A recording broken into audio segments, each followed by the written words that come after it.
pássaros, de novo, voltando às origens. Disney, Ryan Coogler, Marvel, estamos de volta.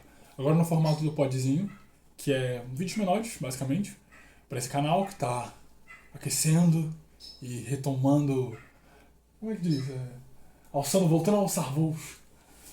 Tomando uma certa inércia. Retomando diante de uma certa. Tá tomando uma nova inércia nesse momento. Acho que é simbólico voltar com as origens, ao galinheiro, agora com a imagem. Né? Enfim, o podzinho também é um formato mais meu do que qualquer outra coisa, um formato menor. Então, isso, a gente está tentando formatos diferentes para tentar ver o que funciona e o que não funciona no canal, coisas mais espontâneas, enfim. Vamos ver o que tanta música boa nos leva, né? Então, esse filme, como eu já falei, é dirigido pelo Ryan Coogler, que é um diretor que já vinha de uma certa visibilidade desde Creed, e que depois começou pela essa franquia do Pantera Negra dentro do universo da Marvel, ter grande notoriedade.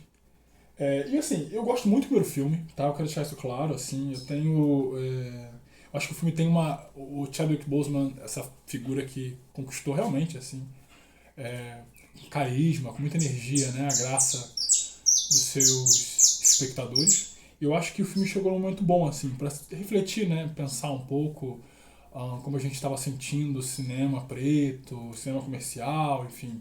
Esses passos também são importantes, vai.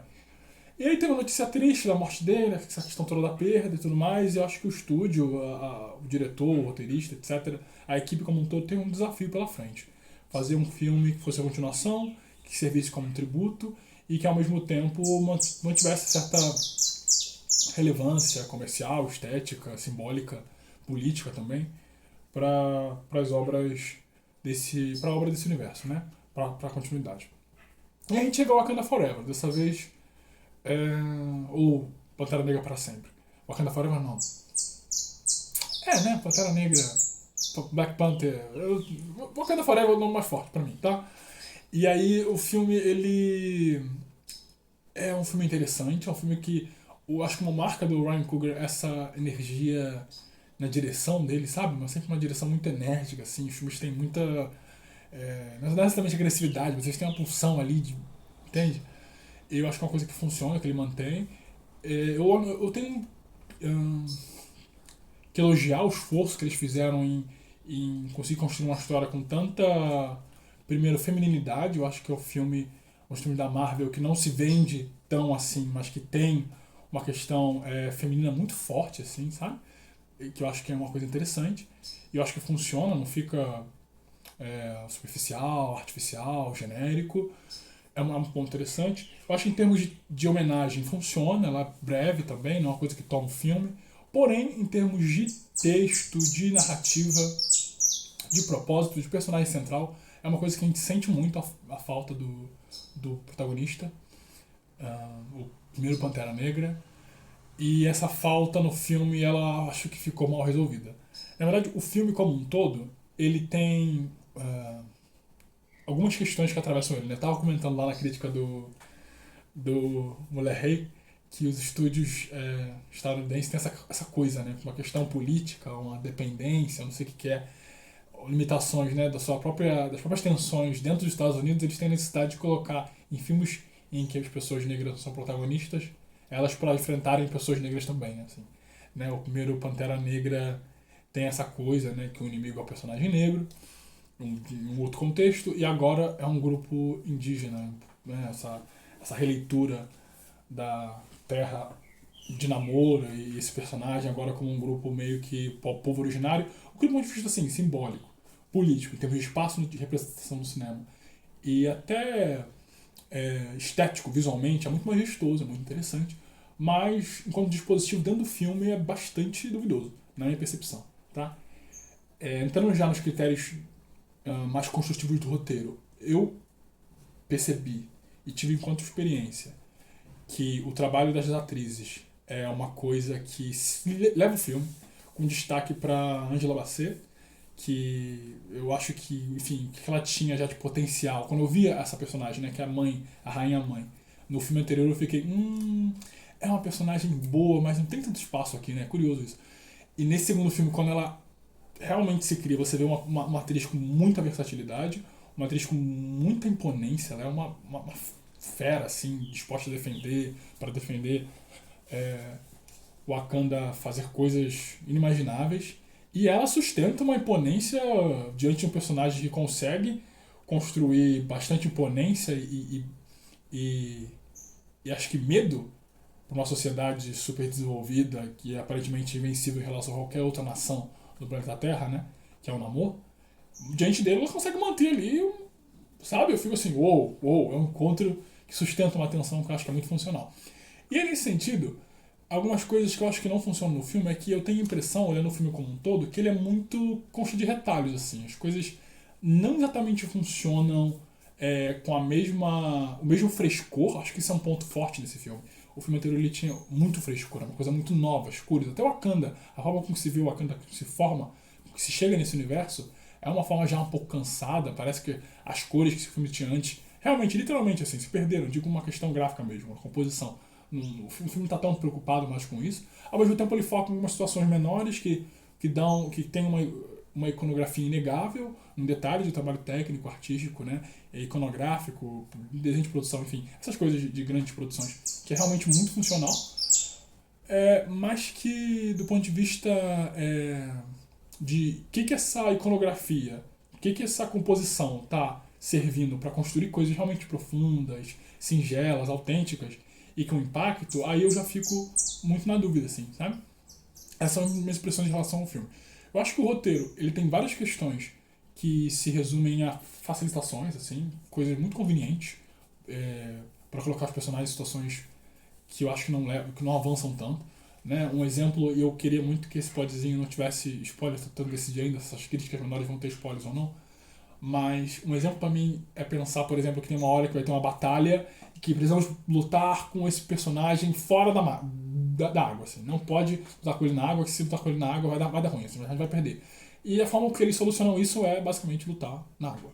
Assim. Então não pode lutar na água e corta, estão lutando na água. Com um leve disfarce, mas enfim. Eu acho que o filme também eleva uns 2 graus essa coisa que esses filmes de heróis ou filmes de ficção muito comerciais têm, que é ser um dispositivo ou por magia ou por tecnologia que faz com que os personagens possam fazer quase qualquer coisa, que torna a experiência às vezes muito boba, porque você parece que pode qualquer coisa, faz uma pose, entra uma tecnologia que fecha um capacete do nada. Então a sensação que dá é que você pode fazer qualquer coisa e nada importa muito, porque vai ter uma tecnologia que vai fazer sim, psau, e zoom, e vai entrar alguma coisa meio tecnológica, meio mágica, que vai solucionar tudo, ou que vai dar um superpoder do nada. Né? Eu acho que o filme tem personagens também que não servem muito para além de você pensar uma construção da Marvel enquanto percurso comercial e que está preocupado em fazer filmes um seguidos do outro. Nesse sentido, eu achei super sobrando a personagem da Mulher Hulk. Mulher Hulk não. A personagem da Mulher de Ferro, que é cientista e que é super gênia e que é engraçadinha. Teve uma vez envolvendo uma cena de soco que eu realmente achei graça do que ela falou, da piada, da construção. Aquilo foi muito bom. Mas com exceção daquele momento, eu acho que ela é uma personagem tentando dar esse tom engraçadinho, que é mais ou menos o personagem que a Shuri, né, a protagonista atual, tinha no filme anterior. Mas não funciona, realmente não funciona. E o filme cai em diversas facilitações narrativas, diversas construções muito vazias para tentar dar peso a essa personagem que realmente não faz sentido. Você vê, por exemplo, que tem uma questão envolvendo a perseguição dela que não faz muito sentido. Dá para contornar por outros caminhos, não precisava. Ela não é uma personagem necessária e você vê que o filme tenta empurrar ela o tempo todo pro centro da trama, assim, de uma maneira que ela não me convence também de. Não tem uma construção assim que me convença da genialidade dela, do brilhantismo. Enfim, eu acho que o filme tem uma duração duvidosa, não precisava durar tanto, apesar de eu sentir que eu não exatamente sinto essa duração assim de uma maneira pesada e estafante.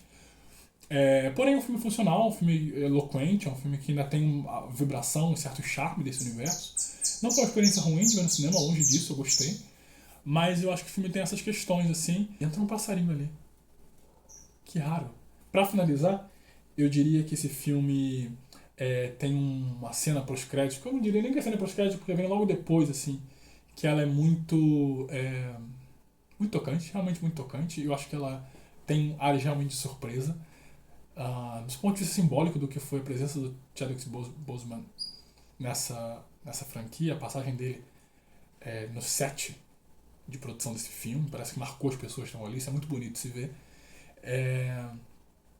Mas enquanto filme, fica a sensação de que, ok, eu voltaria ao cinema para ver mais um filme do Pantera Negra, mas que algumas coisas, principalmente em termos de produção, em termos de construção dos personagens, que justifica eles chegarem em certas posições, são realmente muito pouco justificáveis, né? Para mim, o caso mais concreto disso é o que acontece com a general do filme anterior, que é a Danai Gurira, que acaba ficando numa posição um pouco esquisita em relação a sua personagem, a sua posição que ela estava sendo construída até agora, dentro desse universo. Para dar um spoiler, ela, enfim, se for o caso, pula essa parte. Ela perde o posto dela de general. E eu acho que o caso mais grave são tanto o personagem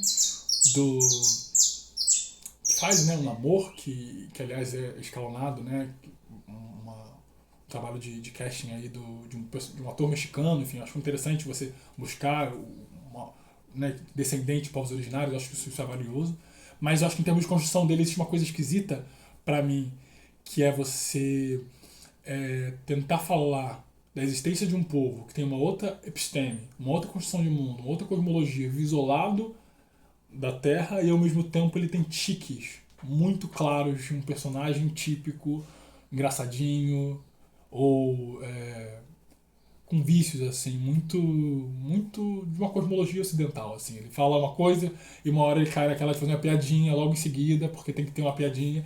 E você perde um pouco de uma construção de personalidade, de caráter, assim, que faz jus a algo que sugere que a gente vai estar lidando com personagens de uma outra cosmogonia, de um outro processo interno de sociedade, etc. Isso me fez duvidar um pouco, assim, titubear um pouco em relação à apreciação desse personagem.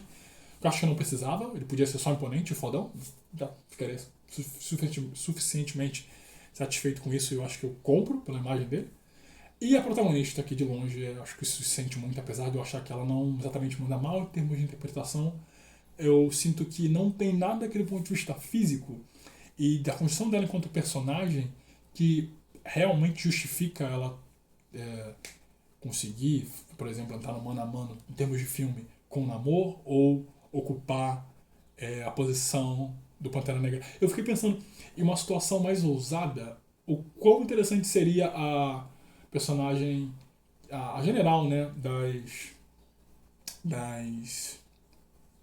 daquele exército de mulheres, qual é o nome dela? Você lembra? Eu fico pensando como seria essa personagem da Danai Gurira se ela tivesse se tornado Black Panther, ou eventualmente, mais do que isso, o que aconteceria se a mãe do Pantera Negra tivesse se tornado? Eu acho que em termos de construção de possibilidade de futuro, de ousadia, teria sido bem melhor. E fisicamente sustentava mais, né? Um corpo mais guerreiro, fisicamente, né, mais forte, assim, mas você acredita que vai sustentar uma briga com um cara como um Namor, assim. É isso, eu sinto que o filme tem muita facilitação na narrativa para forçar você a aceitar que seria essa personagem, né? A Shuri, que ela seria o novo Pantera Negra, eu acho que acaba não funcionando muito. Conseguiu ver? Não? Não, tô sem internet. Eu acho que era as guerreiras. Eu vou lembrar até o final do vídeo, eu tenho certeza que eu vou lembrar. Mas enfim, o ponto é que é isso, acho que a gente termina então. Acho que a gente termina então o primeiro podzinho com Pantera Negra e começa a aquecer de novo o motorzinho, o carrinho para essa volta dentro do cinema. Eu estou muito entusiasmado com esse novo momento. Eu espero que vocês tenham gostado desse formato, um pouco menor, um pouco mais rápido, talvez eu até falando rápido demais, mas se a Betona não está dialogando com alguém.